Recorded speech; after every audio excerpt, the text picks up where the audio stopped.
I always knew I wanted to be in front of the camera, to share some of my awesomeness and story with the world. I just didn't know where to start from, or even exactly what to share. But after 3 years of consuming content from others religiously, I finally figured enough ideas and gathered enough courage to start my own, sharing the recipes I knew well and telling my stories over plates of food that I prepared on a daily and shared. For staying as I filmed the first video with one hand while I cooked with the other, for coming with me to the market on isolated incidences when I was stocking up, for cheering me on from the other side even when I felt like I was breaking, I thank you. I thank you for staying with me when I went down memory lane, for allowing me to introduce to you the cooking queen, from whom I learned almost everything that I know today about food. And that was my grandmother. May her soul rest in eternity. I can still remember her teaching me how to smoke meat and keep it for days when visitors would come in unannounced. And from as far as I can remember, it made the most aromatic groundnut paste.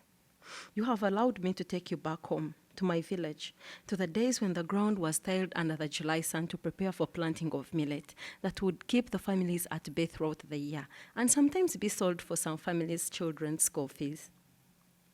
The bushera we made on every Friday, the fermented one to keep us through the weekend, the lessons of how to mingle hello like a girl's life depended on them, all of them have stuck with me. I'm grateful that you laughed with me when the air fryer came, and the iPhone, and for your patience when I advised you to eat your colors unprovoked. I'm grateful that what started as a passion to help you become the best cook in your home has become a family of friends, a circle of people making better meals, a tribe of modern moms willing to step back a bit, home, to grow their families in the roots of our land.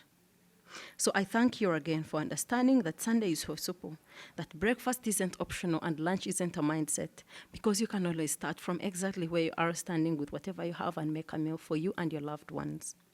A special thank you to the women that came before me for teaching me the things that would later change and support my life actually. My husband for helping me bring my vision to life in ways I could never have imagined possible yet. To my children, the lovely Ruby and Sky, for being the wind beneath my wings, for helping me transition and become like my old ladies and make them meals on a daily. And for you, my lovely online family, for pushing me on days that I did not feel like I was doing or making sense. I thank you from the bottom of my heart. And for that particular reason, allow me welcome you home to the Good Old Days podcast, which I'm going to be hosting, specifically dedicated to telling stories, our childhood stories, our food stories, our stories that would and will be able to change the world in ways we could not be able to if we hadn't told them.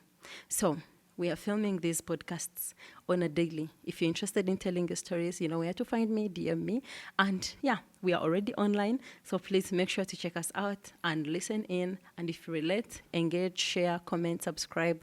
We love to see that for us and for the coming generation. And once again, thank you for the journey we continue along together, the memories we are creating, the progress we are making, and the love in our hearts. Home is where the heat is, and this right here is home. Love, Rita, the cooking nurse.